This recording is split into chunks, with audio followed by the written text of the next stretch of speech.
You are listening to a Matter of Time podcast with your host, Star and Larry Ayala. Hi guys, welcome back to our podcast. So today we'll be talking about our nervous system and how to regulate our nervous system. So first of all, what is our nervous system? And so, just simplifying it, it's our nervous system is composed of our brain, our spine, and our nerves, our spinal cord, and our nerves in our bodies. And this system is what's responsible for sending signals from our brain to the rest of our body. So it's pretty much the system that tells everything in our body how to function. It's pretty much like the communicator. Yes. So it tells all of our organs, all of our limbs, and everything in our bodies to move, to contract, to absorb nutrients, to make certain juices and stuff like that. So our nervous system is, I think, like the most important system in our bodies, because without it, we wouldn't be alive. It's what tells our heart to pump. Mm-hmm. And if our nervous system isn't telling our heart to pump and isn't sending the signal to our heart to work, then we wouldn't be alive. So it's a very important system. And I didn't know that there was two parts of our nervous system. And do you want to start off with explaining the two different types of nervous systems within our nervous system? Yeah, so we have two, like you said, and one is parasympathetic nervous system, and then the other is sympathetic nervous system. And one is good to have and one isn't so good to have. I mean, they're both good to have because we need them. We need them in our lives at certain points, but one should dominate more than the other. But I think in our society, the bad one dominates more than the other. Yeah. So let's start off by explaining what the parasympathetic nervous system is. Parasympathetic nervous system is responsible for our rest and digest responses. And it's what keeps us calm and lowers our heart rate. It helps us keep a lowered heart rate. It helps us decrease our breathing. And it just pretty much keeps us in like just a chill, resting state. Yeah, and it also lets our body know that the rest of our body is good to do what it's supposed to do. Correct. Yeah. So for example, like for our gut, our gut is also very important. It's another very important system in our body. But, when we're in a resting and a calm state, then our gut will be able to do what it needs to be able to digest our food. So it'll tell our different organs to produce different juices or acid, so that whenever that food comes in, it's able to digest it properly and be able to absorb all the nutrients that it needs to absorb. And so this is why being in a parasympathetic dominant is very important, because our body isn't worrying about anything else but just taking care of itself. Taking care of itself and carrying on with its duties the way it should. Yeah, so I see parasympathetic as like a good, right? Like good dominance to have. Of course, yeah. Yeah. And so sympathetic nervous system is what I would say it's not so good to be dominant in. Correct. So now we can explain what sympathetic is. Yeah, so being in a sympathetic dominance, so we say we have our parasympathetic nervous system and our sympathetic nervous system. And your sympathetic nervous system is pretty much your fight or flight response. This is the system that turns on whenever it feels that your body's in danger. So for example, let's say you're outside and you start getting chased by a dog. Your sympathetic nervous system will turn on and it will tell your blood vessels to dilate because your muscles need oxygen and a lot of blood flow because they're getting ready to run or to fight this dog. Yeah. Your eyes can even dilate because your eyes need to see more. It needs to see they need to see where you're going. It'll increase your heart rate because it needs to pump all that blood that your muscles will be needing to run. So this is pretty much your body's in stress mode. It's oh shoot, I need to do something to save my life right now. Let me use all the energy that I have. Let me use everything that I have to be able to survive and, get out of this situation. Yeah. And so when you're in that state, like it sends signals to your body to shut down things that you don't really need in that moment to survive, which one of them is your gut. Like your gut, it'll say like, Hey, we don't need to yeah, we don't digest. need to digest food right now. We need to like run away from this vicious dog that's about to eat us. Yeah. So it'll tell your digestive system like to turn off, like, hey, like that's not important right now. Turn off the production of the digestive enzymes and, tell your stomach to lower your stomach acid because that's not important. Like we need to run and save our lives right now.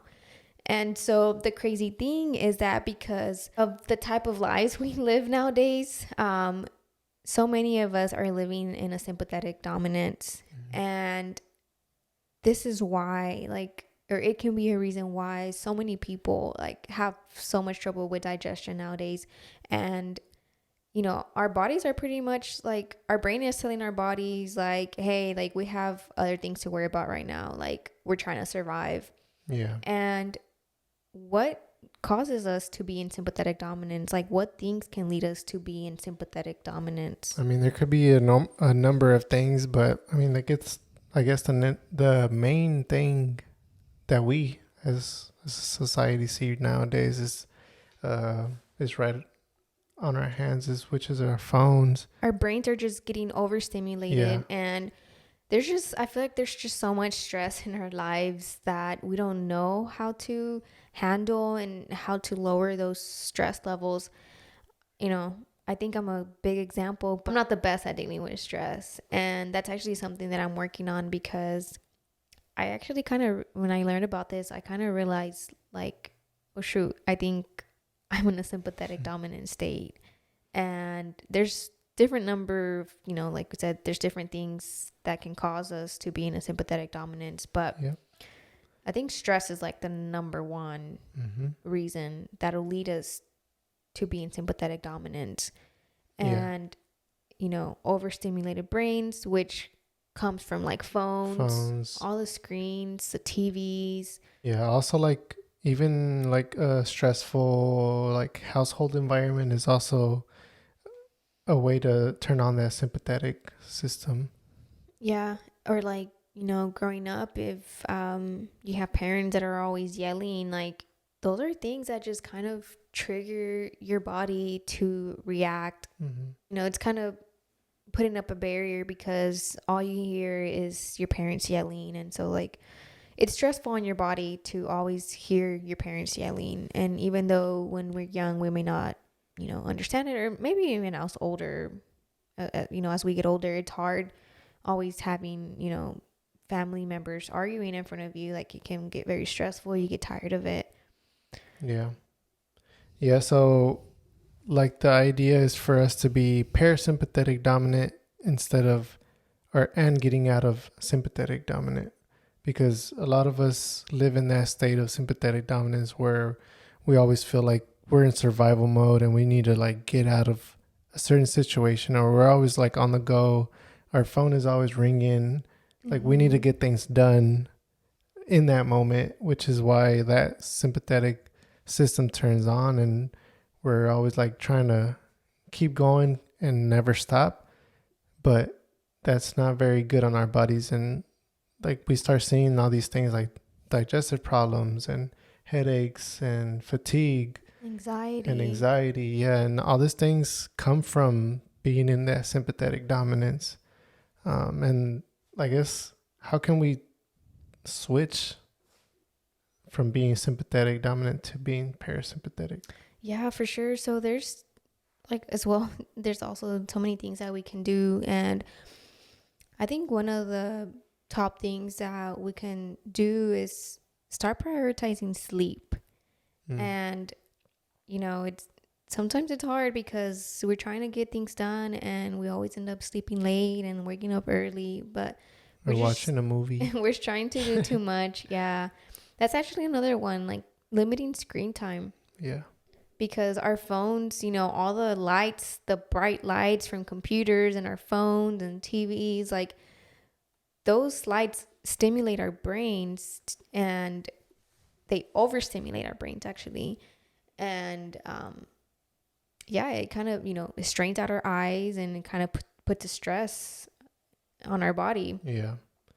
And so limiting screen time, especially like avoiding looking at your phone the moment you wake up, and at least wait an hour to look at your phone. Maybe if you need to like look at the time or whatever, that's fine. But sometimes I'm guilty of this. Like I'll wake up and first thing I do is grab my phone and I start scrolling through social media, or just start looking at emails or whatever.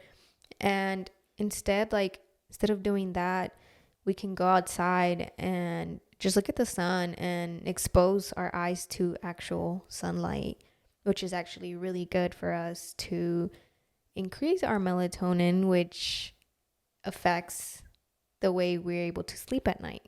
Yeah. So, everything's connected. Like everything has an effect in our bodies. It'll affect one thing, and it's just kind of like a little domino effect. It'll affect so many other things in our bodies. And so, yeah, that's another one. Yes. So limiting screen time and Prioritizing sleep. And I think like doing like some kind of meditation or yoga. I mean, I think when people hear about like meditation or yoga, they just think of like a monk and a floating person.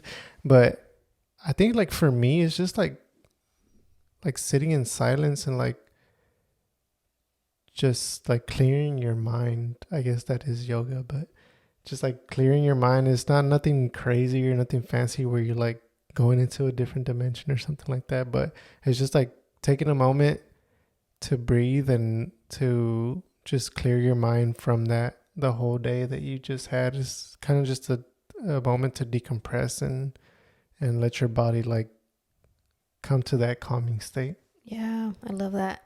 And I want to add another one actually. Like for some people, praying can help them, like, kind of calm themselves down and just kind of be at peace. And, it was may believe in different things, but at least for me, like then I go into prayer, like it's a way for me to close my eyes and also just kind of calm down and just kind of have that communication with God. But that may look different for everybody. Some may be leaning more towards meditation, others more toward yoga, others prayer, or it can be a combination of all three. Whatever works for you. Also, like going on walks is also very helpful. Being out in nature, going on walks is so helpful to our bodies. Yeah. To lower those stress levels. I know for us, like whenever we're stressed, we're like, hey, can we go on a walk? Let's go walk the dogs. Yeah, we'll just go walk the walks. We'll go walk the dogs, and it's very refreshing. Yeah. Not only do we get to be outside, but we get to actually breathe in some fresh air, and it's very helpful. Yeah, because most of the time we're like inside working. We're inside all the time in our cars, in our homes, in our work jobs, and then like we don't take a moment to go outside and like breathe fresh air. So I think like walking does help a lot, like to come into a calming state, or like kind of switch off that sympathetic nervous system and go into that parasympathetic. Yeah. Also, working out can also be very helpful to our bodies. Working out has so many benefits in so many ways, but that's also another way which can help us regulate our nervous system.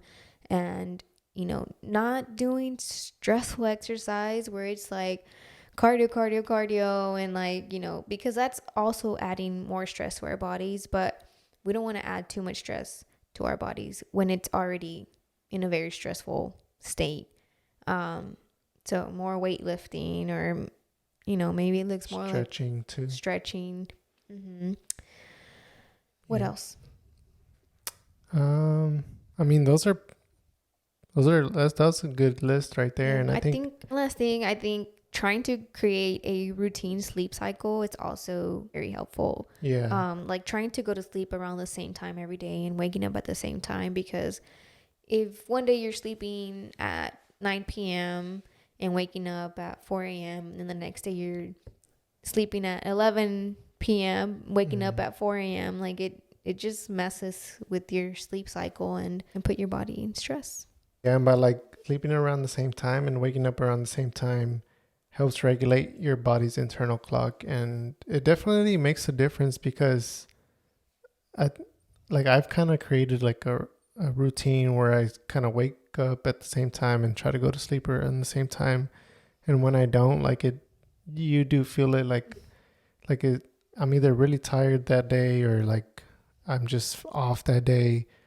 But when I am on that routine that I've already set for myself, like my day is great and I feel super energized, and I don't know, it does make a big difference when you create like that sleep cycle or like that routine where you're constantly waking up at the same time and sleeping at the same time. Yeah, that's true. I think I've experienced that myself, or I've noticed that as well for myself. I wanted to go back to stress a little bit. So just, I guess from personal experience, last year I went through a very stressful period at my job, and looking back at it, like I know my body was in complete sympathetic dominance at that point. It's so crazy like what stress can do to your body. And like we mentioned, whenever your body's in sympathetic dominance, it's in survival mode. It's trying to do everything to help you survive. So it tells all these other systems to shut off. And, it can actually not only affect your digestive system, but also for women, like your hormones. Like your body will also tell your brain will also tell your body, like, hey, you don't need to produce these hormones right now. Like, we don't need them. Like, we're trying to survive. And one thing that actually happened to me when I was in like a super stressed state was that I actually missed my period 1 month. And it was crazy. Like, I already knew, like, I just knew at that, I had already been able to pinpoint that I was super stressed out. Yeah. And when I missed my period, like, I didn't even question if I was pregnant, because I knew that was like not even a chance. I knew that it was a stress that my body was in.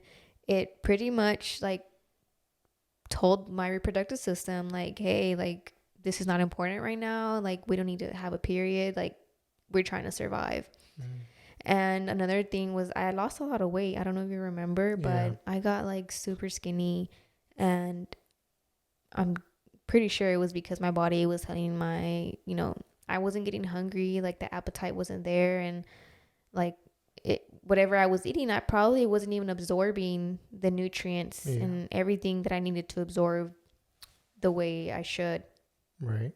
So it's crazy, but yeah, like, it's a little domino effect. Everything affects everything. And that's why it's so important to be able to figure out like what's triggering you and like what's causing the stress in your body, so that you can find a solution for it. And eating like healthy foods and avoiding like processed foods can also like bring you back into that parasympathetic state, because like if you're just eating junk food after junk food after junk food, your body's just going to be like,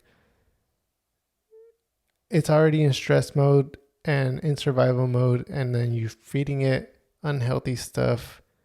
It's just not gonna, those things are not a good mix for your body already. Yeah. So I think this is it for today. We hope that you were able to get a better understanding of your nervous system and how to regulate your nervous system, and why it's important to understand how to regulate your nervous system. Yeah. I know life is hard. Like, oh man, I hate it sometimes. Like, we live such busy lives, and sometimes we just forget to take some time to ourselves to just kind of reset and forget about everything. Oh, one last thing. Vacation can be good for that. Going on little trips, and, also I think spending quality time with family and friends can also help. Or Yeah. with your loved one. Mm-hmm. Yeah, definitely a number of things that can help. But when you're spending that time, like, don't spend it on your phone. All right. Well, thank you guys for listening, and we'll catch you guys in the next episode.